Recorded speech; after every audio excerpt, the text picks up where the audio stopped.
I'm joined by Police Lieutenant General Camilo Pancrasius Cascolan. He is the Deputy Chief for Operation and at the same time the Chairman of the Oversight Committee on Illegal Drugs.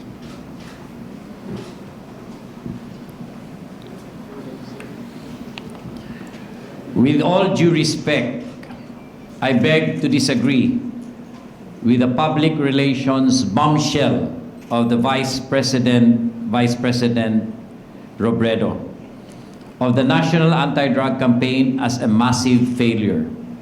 Whether her numbers are merely an estimate or the exact value, in any case, the figure derived is totally wrong.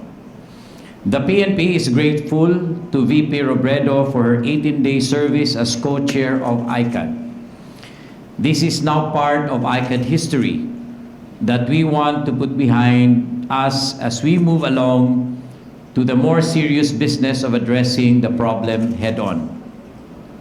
The National Anti-Drug Campaign cannot be a massive failure when it is able to crush the operation of 14 clandestine laboratories, 419 drug dens.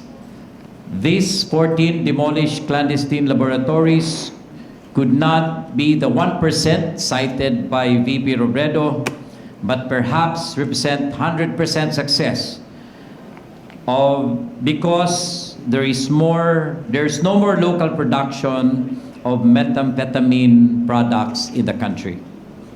It cannot be a massive failure when an estimated 5.1 tons of shabu, 2.2 tons of marijuana, 500 kilograms of cocaine, and 42,473 ecstasy pills, all estimated by DDB to be worth 40.39 billion, that had been taken off the streets.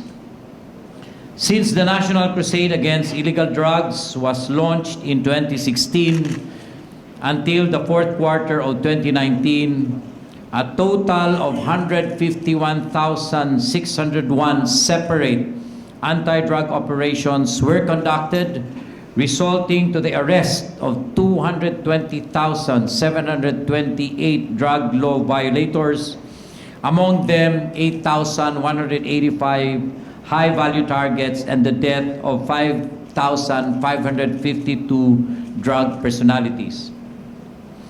All these operations led to the clearing of 16,706 drug-affected barangays in different localities.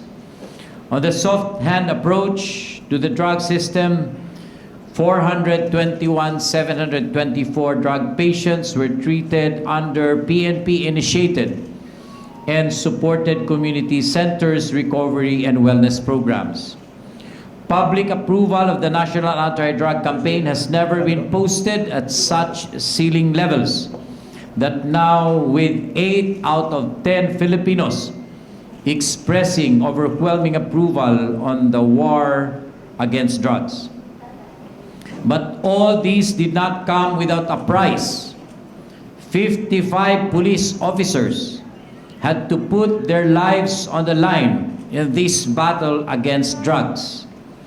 It would not be the height of disrespect to say that they died a useless death because they failed to stop the drug problem. The drug problem is a clandestine operation that cannot be precisely audited by authorities. Rather, it can only make estimates based on results of operations. Not even the USDA was able to accurately quantify the amount of drugs produced and drug money amassed by Pablo Escobar and El Chapo Guzman without the actual baseline data. 18 days may not have been enough to make estimates, much more assess the success of failure of this national campaign that has been waging for over 3 years now. This national crusade ain't over. Much needs to be done along both supply and demand reduction strategies. The PNP Operational Trust for 2020 We'll focus more on intensified intelligence-driven anti-illegal drugs operations, particularly against upper and middle-level high-value targets. Engage in trafficking of commercial quantity of illegal drugs, 50 grams or more. Thank you. Thank you very much, sir. And the first question from Joy Cantos. Sir, good morning po. Sir, the Vice President said it's just 1%. That is to minuscule achievement. In terms of percentage, ilan na po ba yung na-achieve natin sa drug war, sir, kung hindi 1%? Hindi, kasi ang ginawa niya, kinote niya yung PDEG, no? That there are 3 tons consumption per week for the drug problem in the Philippines, and then inequate niya ito doon sa drugs recovered, no? Yung appreciation niya doon sa statistics na yon is wrong, no? When we said that bigyan ko kayo ng computation, no? Yung 3 million users using 0.15 grams of shabu per day at 2 uses per day would correspond to 450 grams per day times 7 days. That's around 3.15 tons per week, no? Kaya yun nasabi na ganon. Now, remember, yun ay estimate. Hindi namin sinabi yon na yun ang nasa streets. It's just an estimate on the kind of confrontation we're going to make, no? And it is only a theoretical assumption, no? Now, of course, dahil ganun yung appreciation niya, it's quite risky. Because if you have little knowledge on the statistics that you present, it could be very risky. And ito nga yung ginawa niya.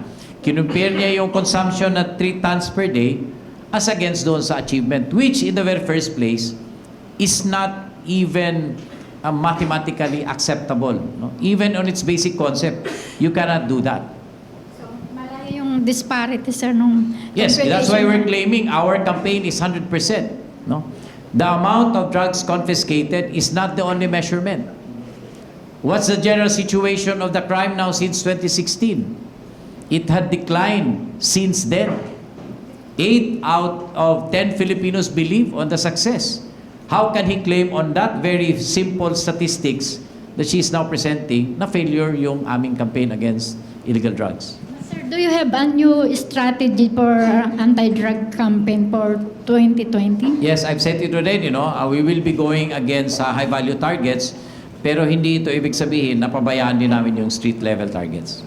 Sir, with regards sa evaluation po naman doon sa ating mga PNP officer, kumusta na po yung performance? Mayroon ba diyang on the lackadaisical mood na underperformance, sir, na possible ay mapatawan ng revamp? Sir, anyway, kanina, bulk of the discussion on our command conference dealt on the performance evaluation rating of the different commanders and units.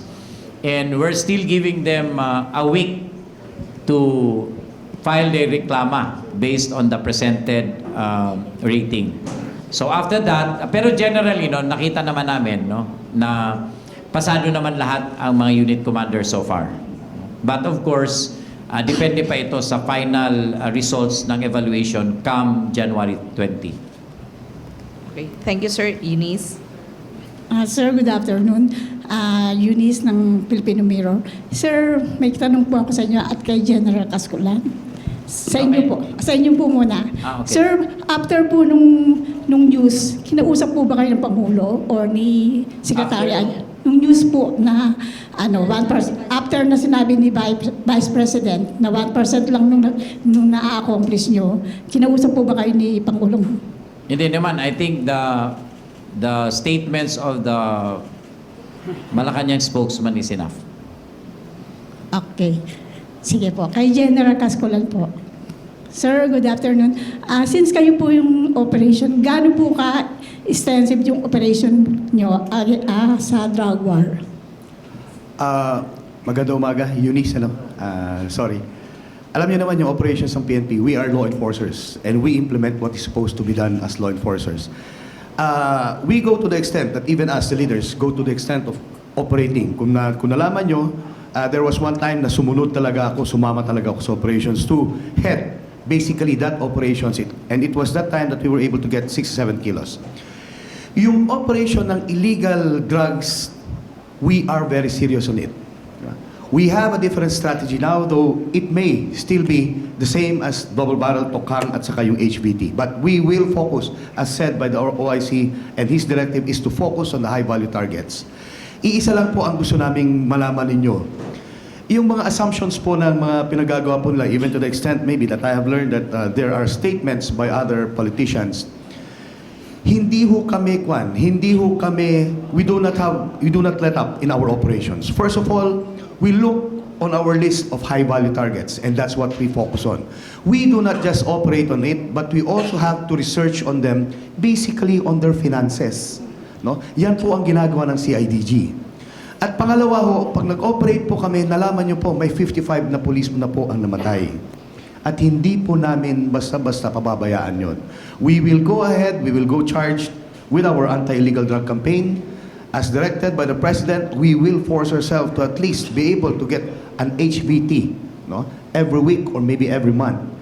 Ito po hindi na po namin, notwithstanding the fact that there are actually a lot of issues made by our Vice President, she has actually our respect. But if only she would be able to give us, you know, that time to brief her, maybe she would be able to understand. Ang kulang lang po siguro ni Vice President is she was not able to focus actually on the issues and concerns of this drug problem, which she has to know. We are open for any time for briefing to her para at least malaman niya ang katotohanan. Hindi po yung magbibigay ng issue. It's about time maybe for us to help each other. No? Hindi ho politiko ang gawain ng police. We are law enforcers and we will implement what is supposed to be done. Sir, follow-up questions. I received an email today from Senator Laila de Lima. Ang sabi niya, naninindigan sila na tama yung research ni Vice President. Ano po masasabi niyo? And then, formal lang daw po yung operation niyo. Well, that comment comes from a politician. We will not comment much on that. But the drug campaign is not a failure and we have already improved on it. We had a lot of accomplishments. We have a lot of achievements from the year 2016. Alam nyo, in the year 1992, I started my anti-drug campaign. That's why I know for a fact. Sabi nga po ni Vice President Lenny, double barrel alpha, double barrel reloaded, etc. Nakaayos po yan. Nasa ayos ang inyong O-plan. Maganda ang O-plan. Kahit yung sinasabi po natin na ang tukang walang operational directive or operational procedures, meron po tayo niyan. Kasi meron po tayong validation, may visitation, tapos pagka-surrender, ini-inform po natin kung ano dapat nilang gawin. These are the things that has been done in the field. The only thing is, maybe if you really have a lot of things to give or to improve our anti-drug campaign, it would be better for you to give us your comments and recommendations. Let's discuss it and give it a try. Di ho ba? Mas maganda ho yun, di ba? Ngayon, kung ano po sinabi ng politiko, hindi ho kamakuan because that's politics already. We will say that anti-drug campaign since 2016 has actually gone long and it has a lot of achievements and accomplishments already. Okay, thank you, Eunice. Leia of UN. Good afternoon, Alam niyo sir. bakit ganun? Kasi siya yung nagplano ng very first, in 2016, he was the director for operations, no? Kaya alam niya yung concept, no? Kaya medyo, honestly, masakit din sa amin na ganito yung comment ni Vice President. Good afternoon, sirs. Yes. Sir, dun sa 5 binabanggit nyo, 5 region na tinututukan nyo dahil sa problema sa illegal na droga, may mga nabanggit ba yung mga regional directors kung anong mga strategy ang babaguhin nila para matutukan o malutas yung problema sa illegal na droga? Ito naman, the national headquarters provides for the general guidelines, no? Meron kayong malakas ang droga dyan sa inyo, we go for high-value targets. As to the detailed implementation, they are at liberty to do or to decide kung anong gagawin nila. No? Kasi we believe in our regional directors. So let it be that. Hindi naman pwedeng i-detalye pa namin kung paano. No? We just give the general guidelines, then the regional directors will do the detailed implementing activities and orders. Sir, dun sa mga nag-present ng mga regional directors, meron bang kailangan pa o anong region yung kailangan pa ng puspusang trabaho para masolusyonan yung problema sa illegal na droga. Hindi lang meron pa ba. Lahat naman, no? Lahat naman. Kasi hindi pa naman namin na 100% talaga yung required namin na achievement. So, it doesn't stop actually, no? Na everyday may mga bago. So, everyday dapat trabaho ng trabaho ng trabaho. Sir, ibang topic po. Yung DOJ o yung korte, pinagpapaliwanag ang PNP Custodial Center tungkol dun sa pagpapalabas kay Nova Princess Paruhinog ng PNP Custodial Center noong November, sir. Kilala na po ba nyo kung sino yung warden that time dun sa PNP Custodial Center? Okay, we will look into that, no? Kasi when I was the chief directorial staff, it's only the TCDS who can actually allow visitors, no? Visitors. Actually, pwede rin yung dalawang deputy tsaka si chief, but it was delegated to the TCDS. Yun yung visitation. Now, they can only get out from the custodial center if there is a court order, no? Not even sa hospital. Hindi pwedeng at the discretion ng custodial officers. Hindi pwede yun. So, we will investigate on that case na sinasabi ng DOJ. Thank you, sir. Good afternoon. Good afternoon, sir. Sir, another topic. Pumasok na po yung martial law sa Mindanao, and then we understand during the past year, around 100 terror suspects ang remand or na papunta sa custody ng CIDG, and then some of them sa regional police, no, sa BARMM. Ano ang appreciation nito, sir? Kasi di ba yung iba na arresto doon without arrest warrant under the powers given to the PNP nung martial law. So, anong appreciation, anong mangyayari sa mga walang arrest warrant, anong status nung around 100 yata terror suspects? Sir? Okay, dito muna tayo sa arrest, no? Yung basis ng arrest is based on the martial law status, no? Now, ang alam ko, pag inaresto mo, you're supposed to find out if there's a case that can be filed against them. So kung meron naman, immaterial na yon kung paano sila inaresto. Because what is required in that martial law status is, pwede kang mag-aresto. However, there is a condition na dapat mapailan mo sila ng kaso. And then, from then on, the regular rules of court will be followed. So, ma-issuean sila ng commitment order, ma-issuean sila ng warrant of arrest, and if there are no other legal reasons to hold them, then they're required to be released. So to be clear, sir, yung mga in-detention ngayon, napailan ng kaso yun? I don't have personal knowledge about it, no, but we will find out. Kasi otherwise, kung walang na-file na kaso, forced to release. Forced to release. Presumption natin, sir, Yes. Yes. Yung presumption of regularity natin. Yes. Not detained. Again, iba yung pag-aresto, legal yung aresto because of the martial law status, but subsequently, there are other requirements by law which should be followed. So, kung meron ngang na-file na kaso, then they still remain to be detained. Otherwise, if otherwise, then they have to be released. So yung manner of arrest cannot be implemented anymore dahil tapos na yung martial law? Actually, ang nasuspend lang doon, pag suspended kasi ang writ, you can do the arrest and then file later. No? Now, pagdating sa regular, kunwari walang martial law, you can still do the arrest, but within the framework of warrantless arrest. Yun yung difference. Yes. Sir, good noon. Randy Cañedo from the Big C Radio, Davao. Sir, the Malacanang was saying that there is a high-value target and as drugs, balikan ko lang ni drugs, and they're saying that it is Senator De Lima.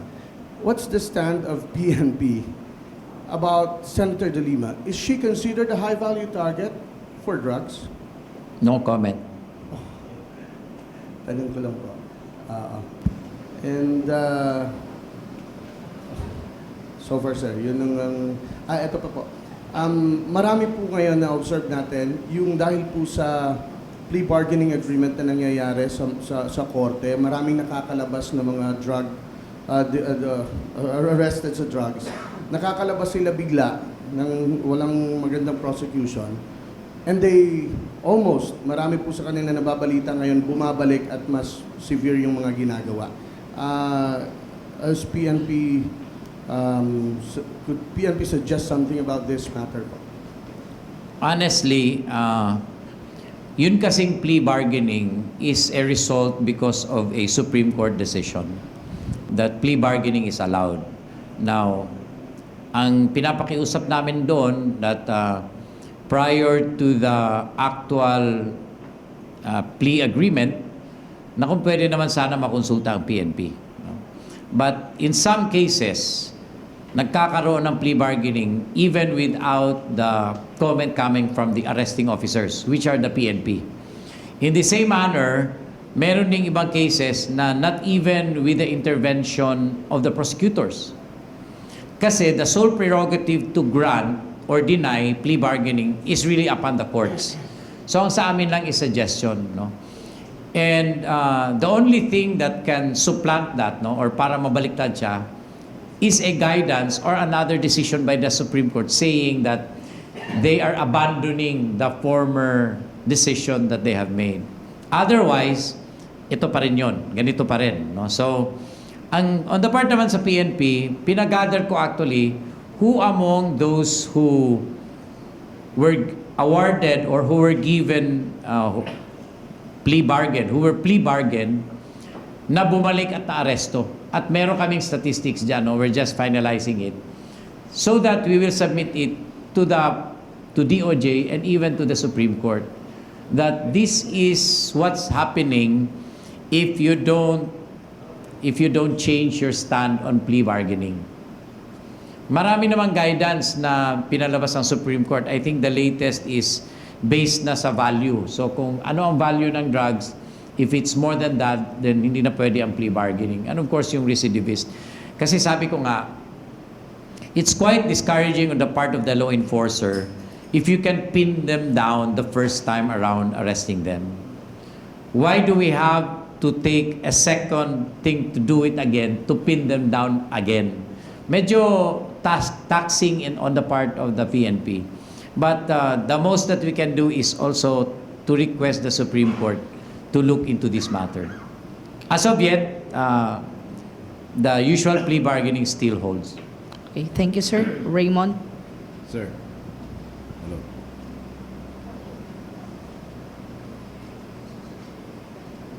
Hello, sir. Yung, una, may mga regional directors pa na warningan kanina or na because of low performance, especially against the illegal drugs. Hindi lang against illegal drugs, no? It was a very extensive evaluation. At nakita nila doon. May mga, depende actually kung how we will appreciate it later, no? Kung 70 ba ang passing, 75 or 80. So those yung mga nasa baba, we really told na, look, this is how we see your performance. Not unless your protest is valid, then it will stand that your rating is like that. So they were also forward. No? Not only regional directors, but also directors of national support units. Okay. Okay ka na, Kuya Raymond. Kung tinatanong nyo, meron na bang revamp, wala pa. Sir, di ba yung the President has made a statement saying na kinakabahan siya sa nangyayari sa Middle East. Ngayon, dyan ba sa command ko kanina, Master, meron mo napag-usapan doon na paano i-address yung problema. So most especially, you have also to mention na may mga groups supposedly na pinapatay, most especially in Mindanao area. Yeah, we reiterated ito and it's one of the topics sa part na ng, as a matter of fact, we required RD and CRPO to brief yung preparation sa transaksyon, tapos yung mga na-apprehend na allegedly mga BIFF, and then its implication doon sa Iran-US war. So, ang guidance ko naman sa kanila is to continue monitoring those groups who might be sympathetic. But as of yet, kanina, wala namang RD o National Separate Unit na nagsabi na there is such a thing existing in the Philippines. Okay, thank you. Yeah. Isa lang kay General, Sir, kay General Pascola. Yes. Kasi kasi nyo kanina na kung pwede, kahit weekly, makakuha kayo ng HPT Sir, paano nyo gagawin ito to be different from the previous operation na ang punanga is puro mga state level lang yung nagmamahal? Sabi nga, di ba, ang HVT, hindi man humahawak ng pera yan eh. Hindi naman humahawak ng droga yan eh. But a lot of people know who the HVTs here are actually. So what we do is actually we have a case build-up and it's being done by CIDG. No other than any other unit, CIDG alone would be able to do that. That's what we call yung financial investigation. And when they do that, there are a lot of people who are involved actually. Yun ang gagawin namin. We have to have a case build-up. If we cannot hit them with regard to this case build-up, we will go on by bust. And we will go to the extent until such time that we will be able to arrest them. Okay, thank you. One thing, with regard to the Iran-US threat right now, as directed by our OIC, we had a lot of meetings with regard to this issue.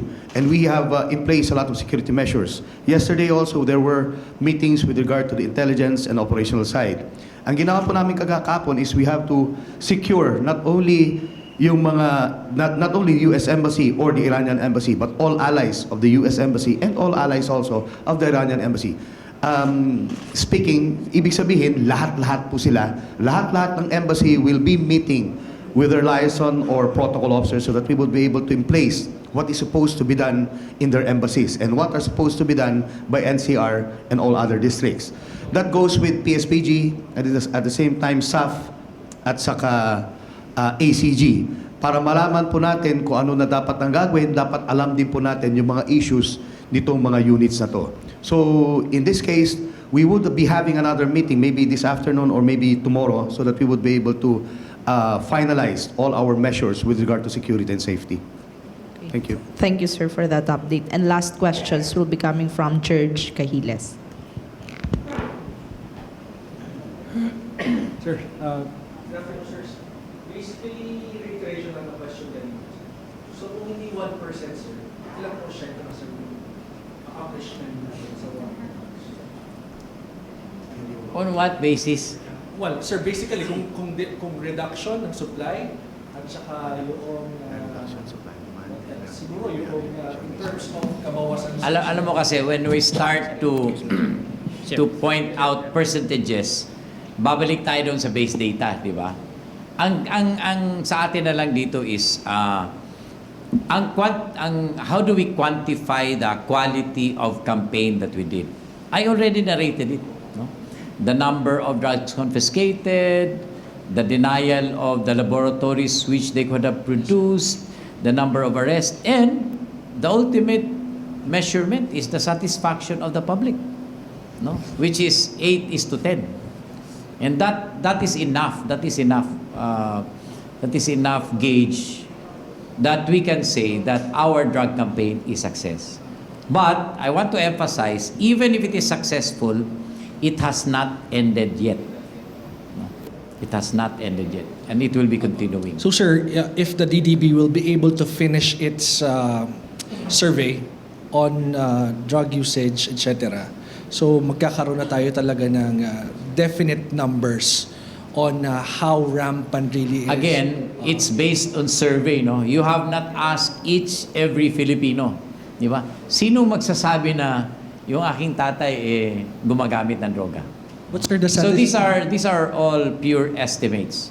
We'll go estimates, and probably it can help us in our campaign if the DDB survey would come out on its results. But the survey, sir, yung ratings, yung 8 out of 10 is based on the survey as well. So I was just pointing that out, sir. Just but anyway, yun lang, sir. Thank you. Thank you. Okay. Okay, sir, last daw, sir, habol si Mar Gabriel. Sir, matatapos na today yung ceasefire with CPP-NPA. Sir, may bago ba tayong directive sa field? Ang directive ko ng ceasefire is defensive, no? So ang directive ko ngayon is offensive, no? Huwag tayong pauna, no? Puntahan natin sila, huwag natin pabayaan sila pumunta sa atin. Sir, may record ba tayo gaano karaming violation ang nakomit nila during the ceasefire? Of record ng PNP, yung dalawa lang, yung on the 23rd, no? Yung Camsur tsaka Iloilo. Sir, anong planong gawin pala doon sa dalawang violation? Ay, hindi. Alam naman ng top executive yun. Let them decide on that. Okay. Tsaka tapos na. smooth and epidemic.